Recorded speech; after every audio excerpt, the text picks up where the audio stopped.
जैन साथी हूँ मैं सरताज, आप सबका अपने यूट्यूब चैनल पर स्वागत करता हूँ। और मैं आज आपको पढ़ाऊँगा कैलेंडर वो बेसिक से, देखिएगा।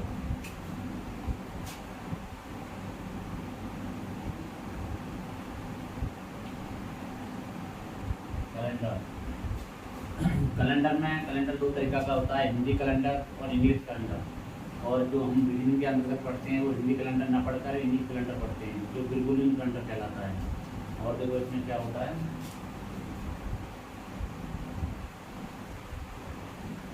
एक साधारण वर्ष में 365 दिन होते हैं। एक साधारण वर्ष में कितने दिन होते हैं? 365 डेज होते हैं। और एक लीप वर्ष में जो होते हैं 366 दिन होते हैं। कितने होते हैं? 366 डेज। जिसे जो लीप वर्ष कहते हैं, क्या कहते हैं? लीप वर्ष, लीप ईयर।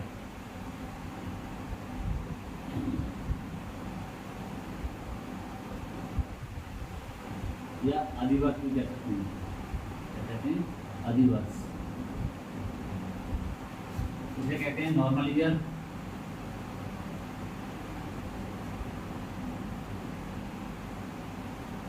या कह सकते हैं इसका ऑर्डिनरी ईयर।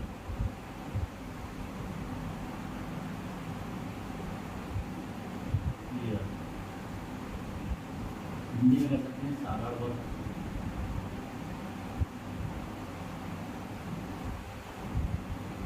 अब हमें ये देखना है कि लीप वर्ष कितने दिन बाद आता है, ठीक है। लीप वर्ष हम कैसे पहचानेंगे कौन सा वर्ष लीप वर्ष है और कौन सी शताब्दी ईयर लीप शताब्दी ईयर है, तो हम उसकी पहचान कैसे करेंगे। तो अगर साधारण वर्ष दे रखा हो, अगर नॉर्मल ईयर दे रखा हो, जैसे कि सपोज करो 2001,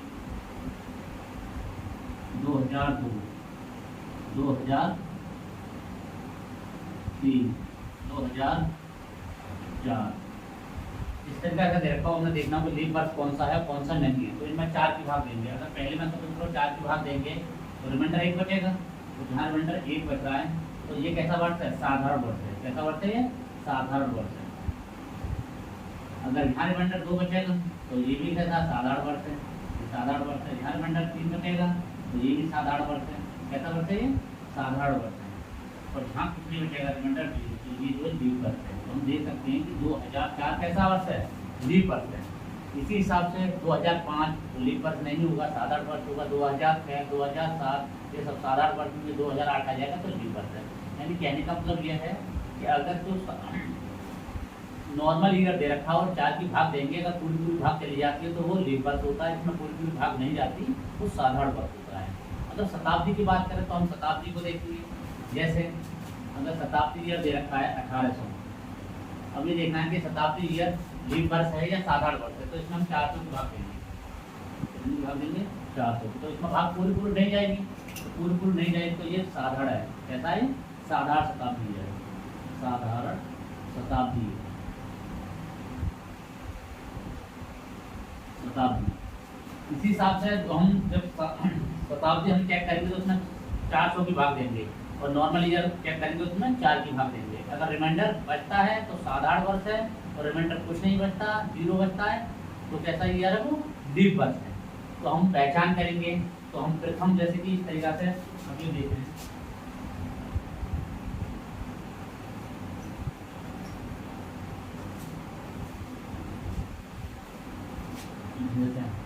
पहले 10 साल में हम देखते हैं लीप वर्ष कितने लीप होंगे, लीप वर्ष कितने होंगे पहले 10 साल में।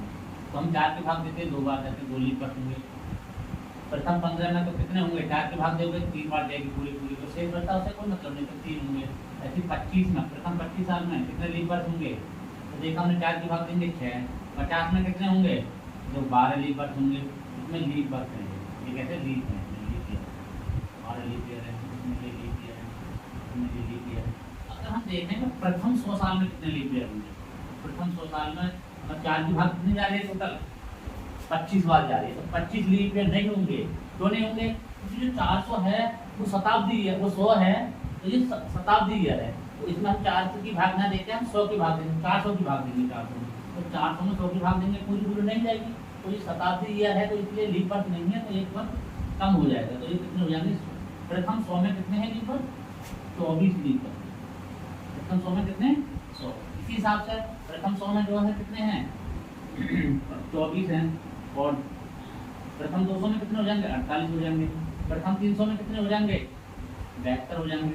प्रथम 400 में कितने हो जाएंगे बताइए आप? इसमें 97 हो जाएंगे। क्यों हो जाएंगे 97? क्योंकि 24 24 होंगे तो 96 हो जाएंगे। 400 खुद लीप वर्ष है, इसलिए 97 हो जाएंगे। ठीक है, आया समझ में? तो प्रथम 400 ईयर में 97 लीप वर्ष होंगे। कैसे होंगे? लीप वर्ष होंगे। इस हिसाब से हम चेक करेंगे। अब देखो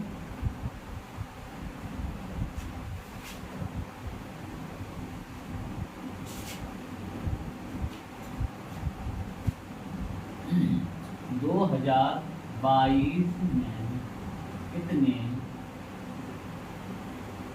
लीप वर्ष हैं? लीप वर्ष हैं। तो इसका हम कैसे लिखेंगे? इसके लिए हम लिखेंगे 2022 को हम कैसे लिख सकते हैं? इसे लिख सकते हो 400 गुणा 5, 400 ग्रुप में दो, 400 गुणा 5 और प्लस 22। 400 हमें पता है 97 होते हैं, 97 गुणा 5 और तो जो 22 प्रथम 22 मान लीजिए इसमें, तो इसमें कितना लीप वर्ष हो जाएंगे? इसमें हो जाएंगे 5। अब इसकी गुणा इसमें कर दोगे और इसे जोड़ दोगे, कितने बचे? कितने हो जाएंगे टोटल? 490। कितने हो जाएंगे? 490 लीप वर्ष हो जाएंगे। क्योंकि इसकी इसमें गुणा करोगे 485 होगा, 5 जोड़ दोगे 490 हो गया। अब हम देखते हैं कि लीप वर्ष में अधिकतम कितने वर्ष का अंतर हो सकता है, कितने वर्ष में कितना अंतर हो सकता है अधिकतम। देखो आएगा वो बेटा हम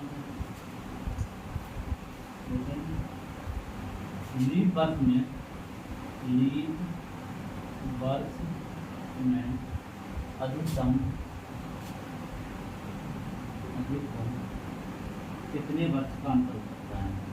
कितने वर्ष का अंतर हो सकता है?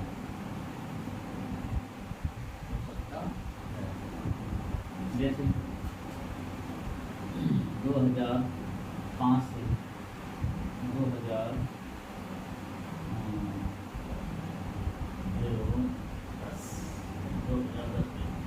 हाँ देखा एक लीप वर्ष पढ़ा कितना पढ़ा है? एक लीप वर्ष आया क्योंकि 2008 पढ़ेगा और कोई तो पढ़ेगा।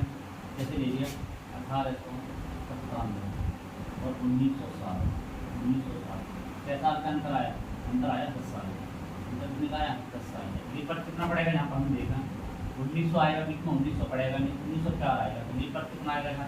10 वर्ष का अंतर था। लीप वर्ष कितना आया? लीप वर्ष आया, लीप आया केवल 1। लीप वर्ष कितना आया? 1। तो हमने देखा तो अधिकतम 10 साल में एक लीप वर्ष हो सकता है अधिकतम। तो कहने का मतलब यह है कि 10 साल होंगे तो उसमें 4 विभाग देखे नहीं देखेंगे, उसे इंडिविजुअली चेक करना पड़ेगा साल के हिसाब से। जैसे कि 1897 था, 1897 1897 के बाद कितना आएगा?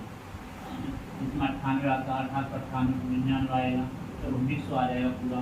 1900 लीप वर्ष तो नहीं है, तो ये तो है नहीं, ना ये है ना ये है ना ये है, तो 1904 आएगा। 1904 लीप वर्ष होगा और 7 तक गैर का 7 में कोई केवल ये संख्या आएगी, यानी 10 सालों में केवल 1 लीप वर्ष आएगा। कितना आया? 1 लीप वर्ष आएगा। इसी हिसाब से हम निकाल सकते हैं। ठीक है, इनको इतना ही बताएंगे।